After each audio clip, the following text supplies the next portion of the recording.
America అధ్యక్షుడు Donald Trump దూకుడు చూసి భారతీయ విద్యార్థులు వారి తల్లిదండ్రులు ఆందోళనకు గురవుతున్నారు.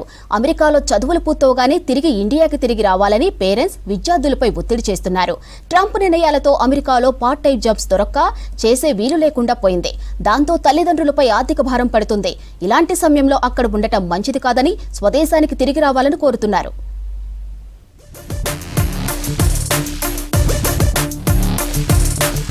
అమెరికా ప్రెసిడెంట్ ట్రంప్ నిర్ణయాల ప్రభావం ప్రపంచ దేశాలపై తీవ్రంగా పడుతోంది. యుఎస్లో సరైన పత్రాలు లేకుండా ఉంటున్న వారిని తిరిగి సొంత దేశాలకు పంపిస్తున్నారు. ఈ విషయంలో కఠినంగా వ్యవహరిస్తుంది అగ్రరాజ్యం. గొలుసులు కట్టి ఆర్మీ విమానాల్లో తరలిస్తున్నారు. ఇలా ఖైదీల్లా పంపడం చూసి ప్రపంచ దేశాలు భయాందోళనకు గురవుతున్నాయి. ఇక అమెరికాలో చదువుకుంటున్న భారతీయ విద్యార్థులు వారి పేరెంట్స్ ఎప్పుడు ఏం జరుగుతుందోనని టెన్షన్ పడుతున్నారు. ఎప్పటికప్పుడు వారి యోగక్షేమాలు అడిగి తెలుసుకుంటున్నారు. తమ పిల్లలను ఎప్పుడు ఇంటికి పంపిస్తారోనని ఆందోళన చెందుతున్నారు.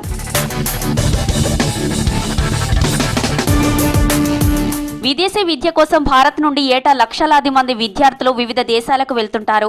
గతేడాది 13 లక్షల మంది విద్యార్థులు ఫారెన్ స్టడీ కోసం వెళ్లారు. అత్యధికంగా అమెరికాకు 2 నుంచి 3 లక్షల మంది విద్యార్థులు వెళ్లారు. 2022-23 ఎడ్యుకేషన్ ఇయర్లో 196,567 మంది విద్యార్థులు వెళ్లగా 2023-24లో ఆ సంఖ్య 3,31,000కు పైనే ఉంది. 2 ఏళ్లు ఎంఎస్ చేయడానికి వెళ్లే విద్యార్థులకు అక్కడి సర్కార్ 4 ఏళ్ల వరకు వీసా ఇస్తుంది. మన విద్యార్థులు 2 ఏళ్లు ఎంఎస్ కంప్లీట్ చేసి మిగతా 2 ఏళ్లు ఉద్యోగ వేటలో ఉంటారు. దానికోసం ఆప్షనల్ ప్రాక్టికల్ ట్రైనింగ్ చేస్తున్నారు. ఒకవేళ పర్మనెంట్ జాబ్ వస్తే అక్కడే స్థిరపడుతున్నారు. స్టడీస్ కోసం అమెరికాకు వెళ్లిన విద్యార్థులు ఆన్ క్యాంపస్ లో కాకుండా ఆఫ్ క్యాంపస్ లో ఉద్యోగాలు చేయడాన్ని అమెరికా సర్కార్ తీవ్రంగా వ్యతిరేకిస్తోంది. ఇక స్టూడెంట్ వీసా గడువు ముగిసినా కూడా అక్కడే ఉంటున్న వారిని అక్రమదారులుగా భావించి తిరిగి సొంత దేశాలకు పంపుతోంది.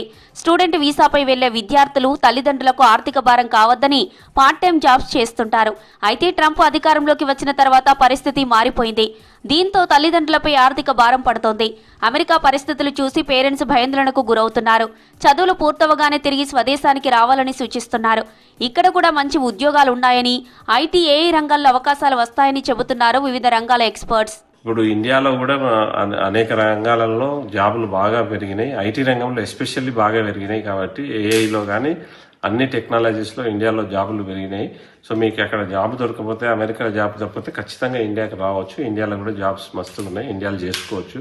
సో మీరు అక్కడ కంగారు పడి, తల్లిదండ్రులు అక్కడ కంగారు పడి ఇలాంటి సిచ్యువేషన్స్ ఎందుకు? ట్రంప్ ఎఫెక్ట్ తో అమెరికాకు వెళ్లాలంటే విద్యార్థులు ఆలోచనలో పడ్డారు. గతేడాదితో పోలిస్తే ఈ ఏడాది బాగా తగ్గే అవకాశం ఉంటుందని ఎన్ఆర్ఐలు అంటున్నారు.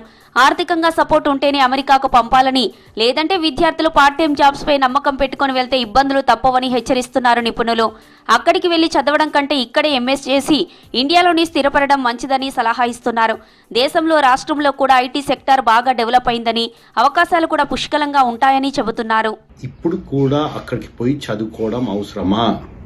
నెల ఖర్చులు ఇక్కడ నుంచి పంపించే పరిస్థితి తీసుకురావడం అవసరమా అని విద్యార్థుల యొక్క తల్లిదండ్రులు అత్యుత్సాహాలకు పోకుండా ఆలోచన చేసి అమెరికా బెటరా, ఈవెన్చువలీ భారతదేశంలో ఉన్న మంచి జీవితాలు అనుభవిస్తున్నప్పుడు మనకు అమెరికా పోయే అవసరం ఉందా అని విద్యార్థుల తల్లిదండ్రులు ఆలోచించారు. మరోవైపు ట్రంప్ నిర్ణయాలను అంతర్జాతీయ న్యాయవాదులు సమర్థిస్తున్నారు. ఇవన్నీ యుఎస్ ఇమిగ్రేషన్ రూల్స్ అని అంటున్నారు. ఎవరైనా అమెరికాకు వెళ్లాలంటే ఇమిగ్రేషన్ రూల్స్ తప్పనిసరిగా పాటించాలని, లేదంటే ఇబ్బందులు తప్పవని హెచ్చరిస్తున్నారు. అమెరికాలో జాబ్స్ మార్కెట్ అంతగా అనుకూలంగా లేదని, చదువుకోవడానికి వెళ్లేవారు డబ్బుంటేనే వెళ్తే బాగుంటుందని, లేదంటే కష్టాలు తప్పవని వార్నింగ్ ఇస్తున్నారు. పేరెంట్స్ అయినా స్టూడెంట్స్ అయినా ఒకటే మైండ్లో పెట్టుకోండి. రూల్స్, యుఎస్ ఇమిగ్రేషన్ రూల్స్ మటుకు వయలేట్ చేయొద్దు. పేరెంట్స్ ఫీజు కట్టడానికి ప్రిపేర్ అయి ఉండాలి. స్టూడెంట్స్ మీరు ఓన్లీ రూల్స్ కంప్లై అవుతూ ఆన్ క్యాంపస్లోనే వర్క్ చేస్తూ ఉండండి. ఆఫ్ క్యాంపస్లో వర్క్ చేయకండి, వయలేట్ చేయకండి రూల్స్ని. ఇలా చేస్తే మీకే ప్రాబ్లం అవుతుంది. మొత్తానికి అమెరికాలో ప్రస్తుత పరిస్థితులు స్టూడెంట్స్తో పాటు వారి పేరెంట్స్ను ఆందోళనకు గురి చేస్తున్నాయి. చదువులు పూర్తి కాగానే ఇండియాకు రావాలని అంటున్నారు.